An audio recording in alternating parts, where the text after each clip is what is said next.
Hello, everybody, and welcome back to the Dog Pound Podcast. I'm Alex, And I'm Alex. and that never gets old.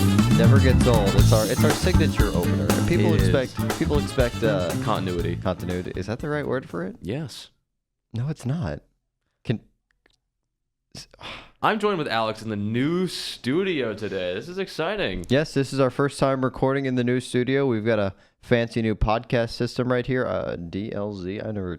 Do you know anything about this? I've never really messed around with it. It's not the Roadcast we were using before. It's fancier. Is it? So if you hear an up in quality, not between the two of us, we've stayed the same, but in the sound recording equipment, then that is because of the new studio we were gifted. It's really nice. Me and Alex's interns have been spending the better part of a month getting the studio ready. Yeah, I've been really fascinated with these. I'm not even sure you're going to be able to hear it, but I've been fascinated with these little pads. Like you can change what you sound like. So, hello.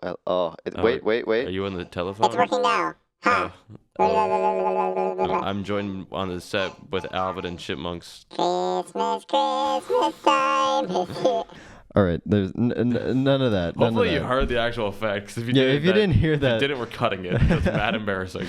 But so what's big in the sea house? What's big in the sea house? What's big in the sea house? Well, it's what everyone's talking about.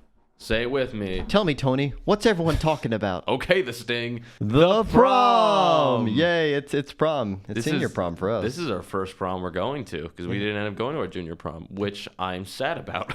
You're sad that you didn't go to junior prom? Yes, because everyone else had things they were doing and or dates, and I was going to be the only single one going. However, now it's different because no one has anything going on, and I'm still the single one going. That's sad. I feel people in the studio, I think I said this before. My mic stand is currently blocking his face, so I have to like peer around the corner, it's awkward. I'll move myself, and there we go. Now we can look at each other, and, as you can tell me why it's sad I'm going to prom alone. Well, before I do that, I'd like to apologize to our audience. I have a bit of a sore throat, so if I sound, rough, He sounds more masculine today. Is that? He upped the man factor. I'm a big, strong man. You're listening to Man Podcast, brought to you by No, Grill. man podcasts will think we'll be trying to sell them a course. Anyways, DeFore, tell me, are you excited for prom? Yes. Want to elaborate? No, you're a good interviewer. Get it out of me. Fish out the info. Get the scoop. He always makes me do this, especially when I'm just trying to ask him how his day was. You'll never get into a good interview. Went? You'll never get into good interview in college without this training. All right, You'll thank me one day. Are you excited for the day itself? Are you excited to get a tux rented, a suit bought? What are you doing? Good lead in. Your interviewing skills are just superb. I just got fitted at Jose Bank, which is not a sponsor and also not a bank. It's a suit and tux rental store, so that's cool. I went in, and if you haven't had this happen before, listeners, how it works is you go to the store and you get fitted. So there's like a tailor there. I had the manager himself because they were low on staff that day, and he had, there's like a corner of the store that has like little mirrors and whatnot. They fit you. They give you the things they think are right, and you go to the changing room. And then he gave me the stuff that I wanted, and then he said, "Go try this on in the changing room, and when you come back out, we'll do the shoes because you have to get tux shoes. They have to be like shiny tuxedo shoes. I can't just use normal. Yeah, like the ones that not mirror, but like they're super shiny. They're right? super duper shiny, Yeah. Nice sheen on them. And I had gone into the dressing room, and I was like, "Oh no, I forgot that today was laundry day."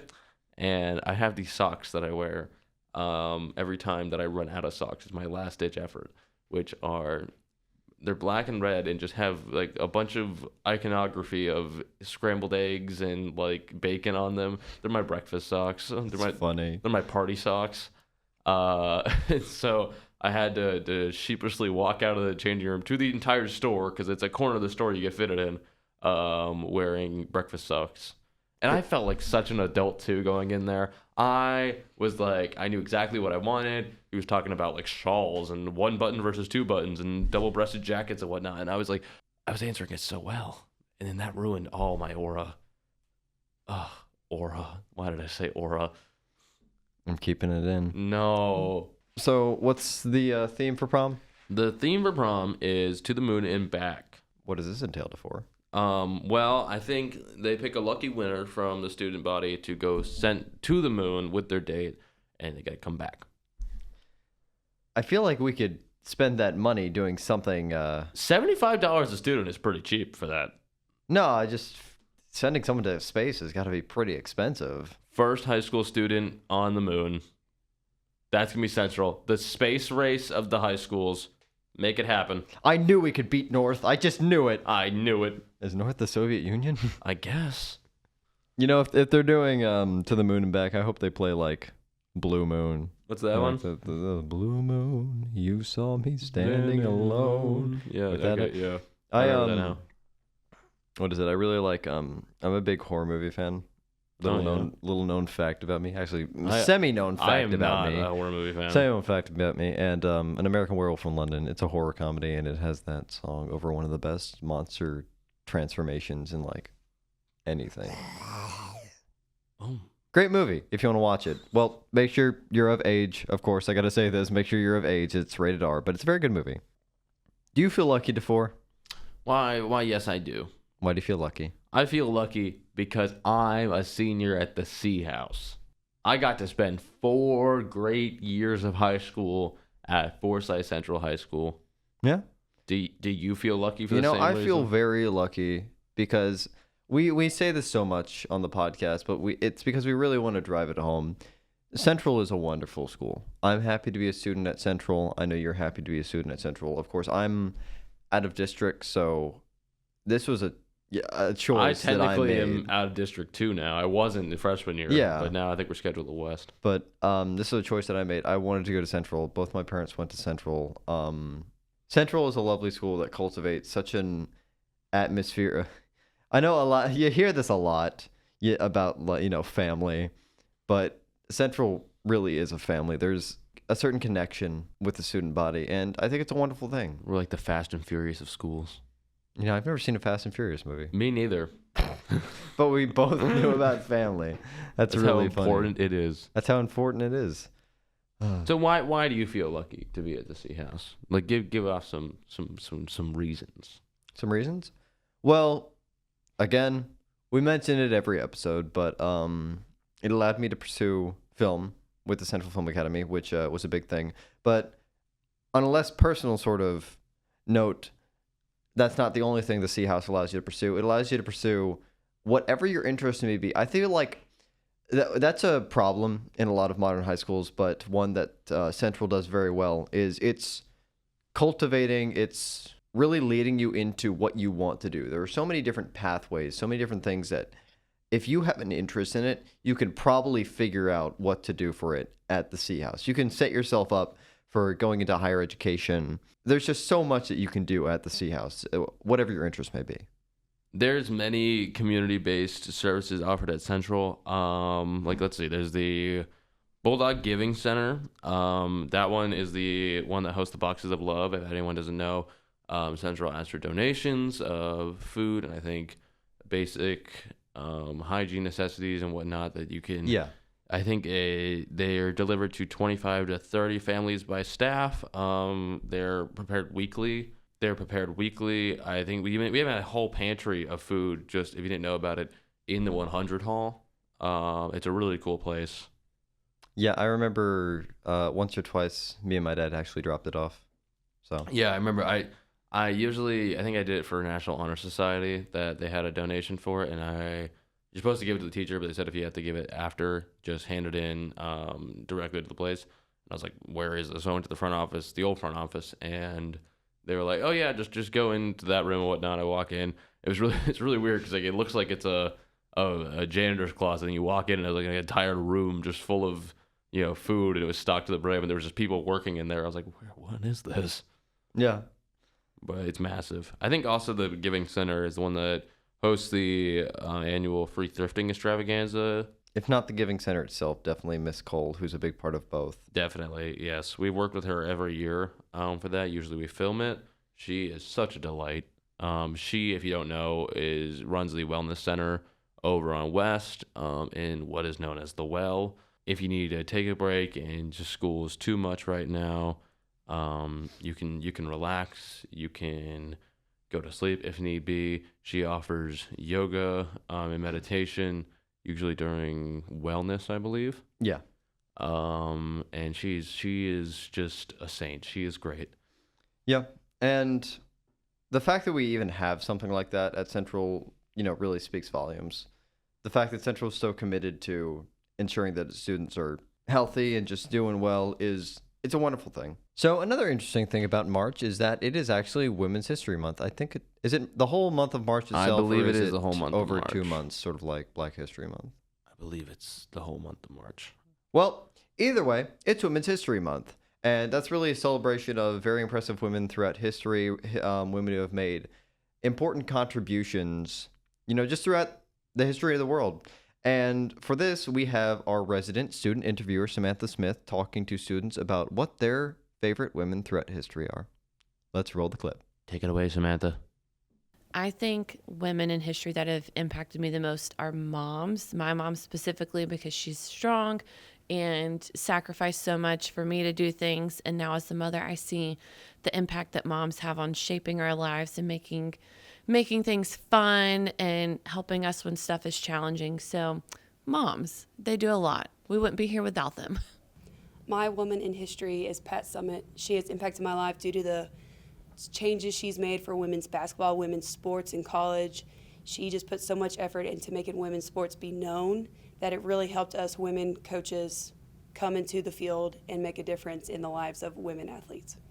Rosa Parks has made a huge impact on American history because her simple refusal to give up her seat sparked change in civil rights and history. So the group of women in history that I tend to admire the most are the group of women in the 1960s that took on Newsweek magazine. They were discriminated against because of their gender. They were fully capable of becoming news authors and writers and being an integral part of the magazine, and they were discriminated against because they were women. They then took on a lawsuit and took on the magazine, and they won, and were then able to become part of journalism for women in the 1960s and 1970s. Why I admire them is they were the first group to really stand up to a big, major corporation and set the stage for other women to be able to do the same in the future. So one of my favorite teachers at the school, of course, being Miss Stern, has agreed to do an interview with us about women's history and important things involving women's history, specifically her experience being a female activist in her youth, as well as working in a predominantly male field in a time that was a lot more male-centric. Not saying that today isn't, but a lot more so. It was harsh back then. And we're so honored to have this interview opportunity with Miss Stern, and we love talking to her anyway, so yeah, roll the clip. Today, me and Alex are here with our teacher, Miss Stern, and she's going to give us a bit of information about her time growing up, being a women's activist, and working in a predominantly male-dominated field. So, Miss Stern? Hi. Hello, Miss Stern. How are you doing today? I'm doing great. How are you? Doing good. Great. Just take it away. Go ahead. No, just... Well, we'll start off by, you can introduce yourself, tell us how long you've been teaching, and, what jobs you worked before you were a teacher.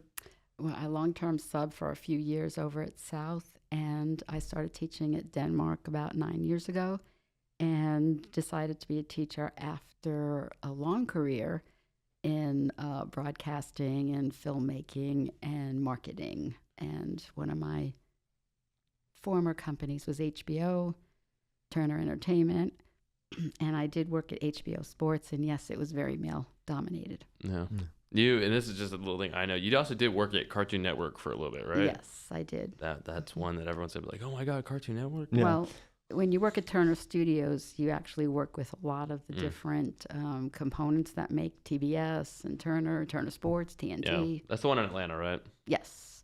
Yeah. Yes. So, growing up in a time with a lot of drive for female empowerment, what would you say is some, defining things you remember about the movement in your youth? The movement in my youth, well, probably the late 60s, early 70s. And in the early 70s, I went to college, which was, it was a trip. It was fun. It was probably the beginning of the female empowerment movement. I know you might, who inspired me, believe it or not, probably most of the women that led that female empowerment movement. They tried to help all of us realize that we had great worth when, I think at the time, and it was the early 70s, we couldn't even get a credit card. We couldn't even get a mortgage in the 70s without the male, a husband, without being married, because you couldn't sign for a mortgage on your own. You couldn't get a credit card. So, it was starting to be more empowerment about that women should have equal rights. I think that might have been the beginning of the ERA, the Equal Rights Amendment, because we realized women's pay was really, sadly, much less than men's pay, and unfortunately, it still is that way these days. But it was exciting. You march, you make signs. My first year of high school, we actually did a walkout because we couldn't wear pants. Yes, we could not wear pants, so we did a walkout. And that was just for the girls. You guys couldn't wear pants? Yes, the guys could wear pants. That's ridiculous. Yeah. It was, actually. But we walked out. Parents, agreed with us. So didn't get into too much trouble, but the principal came. We had student council meetings, and we all finally, the district and everything, has decided that, girls should be wearing pants. It was even part of an era when miniskirts were in, but we couldn't wear them at school. So when we did start wearing skirts, they would staple crepe to the bottom of your skirts if they were too short. So they really watched how we dressed all the way to, I'd say, 70, 71. Yeah. And then it kind of got a lot freer. Guys grew their hair long. Girls were wearing all interesting things because it was, that kind of movement. I think there was a lot of, it seemed like the dress code was more of you have to be feminine, but not too feminine. It's whatever the guidelines that were set. That's actually, that's it was very not feminine enough to even include expression, just whatever the most dull. Yes. And the fun part was that's probably the first thing that really got to change that was ours. Like, I'm sure you've looked and you've seen the bell-bottom jeans, and it really got crazy. And that made a comeback. That was the way that we got to kind of, show off, hey, we could do what we want with our bodies. We can wear what we want to wear. And it was, the part where the burn the bra. And that just, it became, a movement, because it's like, look, we can't always be what you want us to be. And I think the clothing came first. And then, there were many other things, that sort of helped the women's movement. I want to be careful, but birth control became very big in the 60s. And, women began to realize that they didn't necessarily have to get married, that they could have a life. And I think the reason probably the dress code came first is because it's something that you can see. Yes. And, like when it comes to ideologies and whatnot, that's something that comes later in the fact that you have to actually convince someone more than just what is physically in front of you. And whenever we're in your class or whenever we're talking to you, you're still very outspoken about such things. And so I'd imagine that these early movements, and it sort of defined your ideology for years to come. Yes, actually, it very much did. I would consider myself someone that is always very interested in making sure that there's an equal playing field, and that women, I know there was a big thing that went on last night in our school. Central had women in sports, that it was always difficult for women to get the notoriety. It still is. I mean, let's be honest. I mean, college football, it is very difficult for women to get the kind of money. Actually, soccer, right? I mean, there was...